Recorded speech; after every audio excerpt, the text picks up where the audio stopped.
there really was no cohesive governing body, and all happened to depend.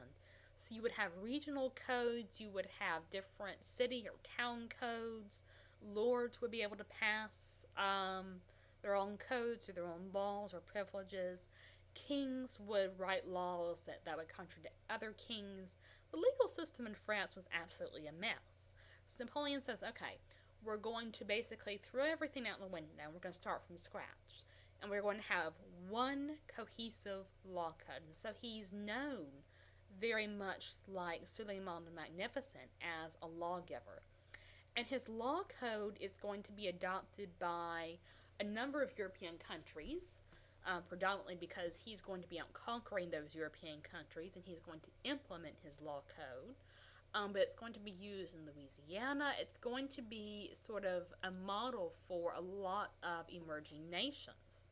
Now, what the law code does is it actually addresses one of the key points of the revolution, this idea of legal equality of just men, mind you, but legal equality of all men, regardless of rank or birth. And he says, I definitely support this because Napoleon, despite the fact that he was a member of the nobility, he was actually a very minor member of the nobility and very, very actually a poor family. So he really owes a great deal of his own career to his own abilities rather than to his birth. And yet, there are a lot of differences to this. So, while I say there is legal equality, there is no political equality. There is no freedom of speech, as he is definitely going to be over the newspapers. There is education. Everyone has the opportunity to education. But a lot of it is going to be echoing propaganda that supports Napoleon. Women who did actually gain quite a bit in the way of civil rights from the early stages of the revolution, even though Olympia de Gouges was executed for her support of Marie Antoinette and for how revolutionary the Declaration of Women was. They do gain some legal rights over their property over divorce. And all of those rights they gained are going to be totally eliminated by Napoleon. So there are definitely limitations to this. But then at the same time, he's also strengthening the economy. He's going out and he's going to then take France in an entirely new direction. This new direction, although he definitely says it's to benefit France, it's again getting into Napoleon's ego. He really wants to focus on military glory and physical expansion of France's boundaries. He wants to create an empire. He was a phenomenal soldier, and he invaded a number of European countries in order to become the master of Europe. Monarchs either flee or sent to prison, and this is a key piece of information you need to keep in mind when we get to the revolutions of Latin America. Now, in these individual countries, he's going to be establishing his members of the family as rulers. So, put a son over in Austria or one of the German states, marry off one of his sister, not his son, his brother, marry off one of his sisters to Naples, control her and his brother-in-law. Make sure he has all these family connections.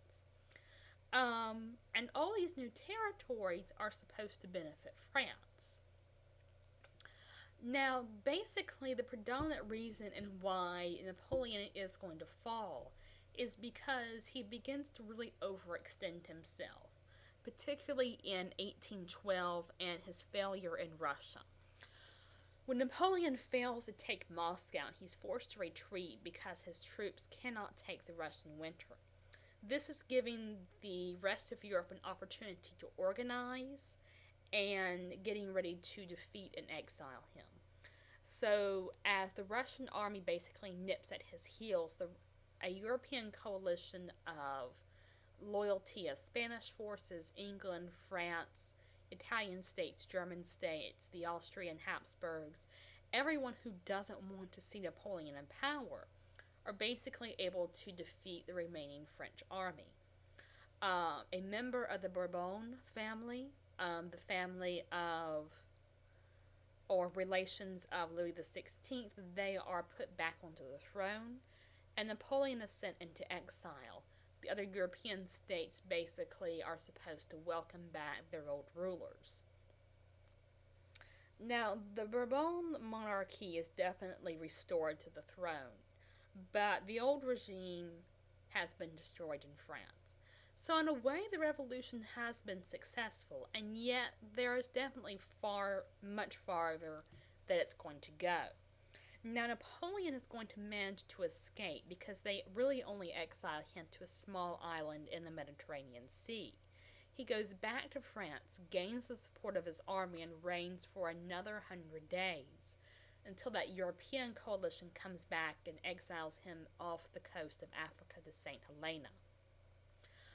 But despite the fact that he's no longer in power, his actions are going to have worldwide repercussions in two ways. So, first, we're going to look at the Americas. Now, the Americas, particularly North America, they're going to be gaining new territory. The United States, the Napoleonic Louisiana Purchase. And this is definitely going to contribute to the idea of manifest destiny in America. We'll be getting to that in a couple of chapters. But what this is also going to do is it's going to set off the wars for independence in Latin America and Haiti.